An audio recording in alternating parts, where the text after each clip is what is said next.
সে অনেক কার আগের কথা। রাজা ডেভিড তখন ইসরায়েলে রাজত্ব করতেন। সে সময়টায় ধর্ম পলিগামি বা বহু বিবাহকে পাপ মনে করত না, আর সেজন্যই একজন পুরুষ একজন নারীতেই সীমাবদ্ধ ছিলেন না। কিং ডেভিডও এর বাইরে নন। যদিও তার স্ত্রী মিকাল তাকে কোনো বাচ্চা উপহার দিতে পারেনি, তবুও অন্যান্য নারী সঙ্গের বদৌলতে তিনি অসংখ্য বাচ্চার বাবা হন, যাকে আজকের ভাষায় বলা হয় বাস্টার্ড বা লাভ চাইল্ড। আর সেসব অবৈধ সন্তানদের মধ্যে অ্যাবসালোম নামে একজন ছেলে ছিল। সে একই সাথে সাহসী এবং দীপ্তিময়। ইহুদিরাও তাকে অনেক পছন্দ করত। অ্যাবসালোম নানান যুদ্ধেও বিজয়ী হয়েছিল, আর সেজন্যই রাজা ডেভিডের সুনজর পড়ে অ্যাবসালোমের উপরে। তিনি যেন অ্যাবসালোমের ভেতর নিজের যৌবনকেই দেখতে পান। একে একে অ্যাবসালোমের সকল ইচ্ছা ডেভিড পূরণ করতে থাকেন। শুনছিলেন জন ড্রাইডেনের কালজয়ী রচনা অ্যাবসালোম অ্যান্ড এচিটোপেল। আদতে এটি একটি পলিটিক্যাল অ্যালিগরি। গল্পটাতে ইংল্যান্ডের 1679 থেকে 1681 মধ্যকার পলিটিক্যাল আনরেস্টকে রূপক হিসেবে ব্যবহার করা হয়েছে। এ বিষয়টাকে আরও সহজ করতে হলে আমাদের অ্যালিগরি বা রূপক সম্পর্কে জানতে হবে। An allegory is a story written in verse or prose with a double meaning. In allegory, something is presented in the guise of another. অর্থাৎ বাংলায় বলতে হলে যেখানে চরিত্র, ঘটনা বা উপাদানসমূহকে প্রতীকীভাবে ব্যবহার করা হয়।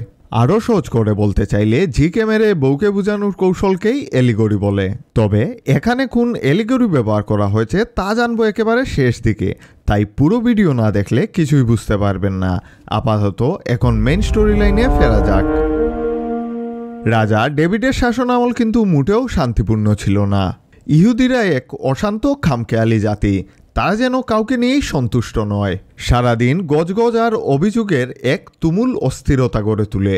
বিশেষ করে জেবুসাইটরা, যারা ইসরায়েলের আদি বাসিন্দা, তারা রাজা ডেভিডের বিরুদ্ধে ষড়যন্ত্র করতে থাকে। এবং এই ষড়যন্ত্রে রাজার নিজের মানুষ এচিটোপেল নামে একজন আমত্ত খুব প্রভাবশালী হয়ে ওঠে।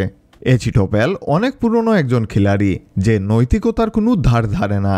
একই সাথে ক্ষমতার প্রতি তার লোভ দুর্নিবার। সে ভালো করেই জানে যে মানুষকে গাধা বানানো কতটা সহজ। সে নিজের হাতিয়ার হিসেবে রাজার বাস্টার্ড অ্যাবসালোমকেই ব্যবহার করবে। সে অ্যাবসালোমের কান ভরতে থাকে যে সেই সিংহাসনের আসল অধিকারী। ডেভিডের পর কোনোভাবেই ডেভিডের আপন ভাইকে বসতে দেওয়া চলবে না। এচিটোপেল অ্যাবসালোমকে প্রশংসায় পঞ্চমুখ করে তুলে। অ্যাবসালোম যদিও তার বাবা ডেভিডকে অনেক ভালোবাসত, তবুও এরকম সুযোগ লাখে একবার।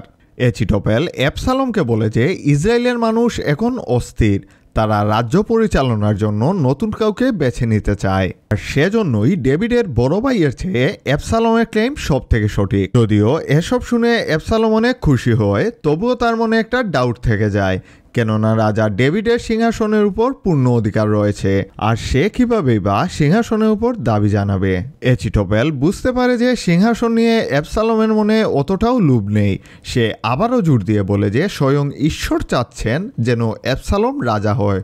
এচিটোপেল এও বলে যে মানুষের অধিকার আছে নিজেদের রাজা বেছে নেওয়ার, এবং তারা অবশ্যই ডেভিডের ভাইকে পছন্দ করে না। আর সেজন্যই অ্যাবসালোমের উচিত সিংহাসন দখল করা, কারণ একবার ডেভিডের ভাই সিংহাসনে বসে পড়লে তাকে সরানো অসম্ভব হয়ে পড়বে। এচিটোপেল তার ষড়যন্ত্রে আরও নানান ক্ষমতাশালীদের ডেকে আনে। এদের মধ্যে জিমরি এবং কোরা উল্লেখযোগ্য, তবে এদের মধ্যে শিমেই নামে একজন সবথেকে পাওয়ারফুল। দেখতে দেখতেই অ্যাবসালোম অনেক জনপ্রিয়তা অর্জন করে। আর অন্যদিকে রাজা ডেভিডের কাছে ব্রাজিলাই, জেডক বা সাগান অফ জেরুজালেমের মতো বিশ্বস্ত মানুষ রয়েছে। অ্যাবসালোম এবং এচিটোপেলের এই বিশ্বাসঘাতকতা থেকে ডেভিডকে সামনে আসতেই হয়। তিনি সবার উদ্দেশ্যে বলেন যে তার সিংহাসন দখল করার যে ষড়যন্ত্র করা হচ্ছে তা তিনি সফল হতে দেবেন না। এরপরও যদি অ্যাবসালোম বা ইহুদিরা লড়াই চায়, তাহলে সিংহাসন এ লড়াইয়ের জন্য প্রস্তুত, এবং তিনি কাউকেই ছাড়বেন না। আর ঠিক এমন সময়ই আকাশে বজ্রপাত হয় এবং প্রত্যেক ইহুদিরা তাদের বৈধ রাজাকে চেনে ফেলে। অন্যদিকে অ্যাবসালোম আর এচিটোপেলের ষড়যন্ত্র নষ্ট হয়ে যায়। আচ্ছা, প্রথম দিকে বলেছিলাম এটি একটি allegorical writing, to be specific political allegory. আর এখন জানবো অ্যাবসালোম এবং এচিটোপেলের ক্যারেক্টারগুলো যে আসল ইতিহাস থেকে উঠে এসেছে। গল্পের অ্যাবসালোম হচ্ছে ইতিহাসের ডিউক অফ মনমাউথ, যিনি চার্লস টু অর্থাৎ ডেভিডের লাভ চাইল্ড বা অবৈধ সন্তান। এচিটোপেল হচ্ছেন আর্ল অফ শাফটসবেরি, জিমরি হচ্ছে সেকেন্ড ডিউক অফ বাকিংহাম। শিমেই হলেন স্লিংস বাই ব্যাথেল, যিনি লন্ডন এবং মিডল সেক্সের ঊর্ধ্বতন পুলিশ কর্মকর্তা। করা হচ্ছেন ইতিহাসে সেই কুখ্যাত টিতাসৌটস, যার কারণে প্রায় 16 জন নিষ্পাপ ক্যাথলিক মারা যায়। অ্যাবসালম এবং এচিটাবেল গল্পে ডেভিডের যে ভাই সম্পর্কে বলা হয়েছে, যিনি আসলে সিংহাসনের অধিকার রাখেন, তিনি হলেন আসল ইতিহাসের চার্লস টু এর ভাই জেমস টু।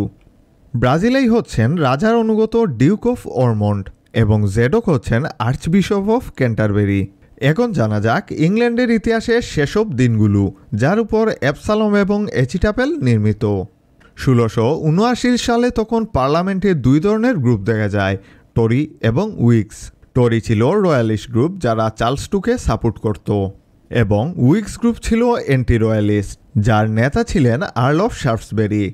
ইংল্যান্ডের সবাই চার্লস টুকে পছন্দ করত, কিন্তু বিপত্তিবাদে চার্লস টু এর পর সিংহাসনে কে বসবেন তা নিয়ে। চার্লস টু এর কোনো বৈধ সন্তান ছিল না, তাই চার্লস টু চাচ্ছিলেন তার ভাই জেমস টুই তারপর রাজা হবেন। কিন্তু জেমস টু ছিলেন রোমান ক্যাথলিক এবং ইংল্যান্ডের প্রায় সবাই সে সময় প্রোটেস্ট্যান্ট খ্রিস্টান ছিলেন। অবশ্য রোমান ক্যাথলিক আর প্রোটেস্ট্যান্ট কিন্তু খ্রিস্টানদেরই দুইটি আলাদা ব্রাঞ্চ। তাই অনেক প্রোটেস্ট্যান্টরাই চাচ্ছিলেন না যে জেমস টু এর মতো ক্যাথলিক একজন তাদের রাজা হবেন। তাই Earl of Shaftesbury Duke of মনমাউথকে আগে রেখে বিদ্রোহ ঘোষণা করেন। সত্যি কথা বলতে হলে Earl of Shaftesbury, Slingsby Bethel, second Duke of Buckingham, Titus Oates সবাই নিজেদের উদ্দেশ্য সাধনের জন্য ডিউক অফ মনমাউথকে ব্যবহার করে। তবে 1685 সালে জেমস টু যে সময় রাজা হন, তখন ডিউক অফ মনমাউথকে মৃত্যুদণ্ডে দণ্ডিত করা হয়। আচ্ছা, এখনকার মতো শেষ হলো আমাদের অ্যাবসালম এন্ড এচিটাপেল। আপনারা যারা থার্ড ইয়ারের আছেন, তারা আমার চ্যানেলে আরও থার্ড ইয়ারের নানান ভিডিও পেয়ে যাবেন। আপনারা চাইলে সেগুলো দেখতে পারেন এবং এই ভিডিও যদি ভালো লেগে থাকে তাহলে অন্যদের সাথে শেয়ার করতে পারেন।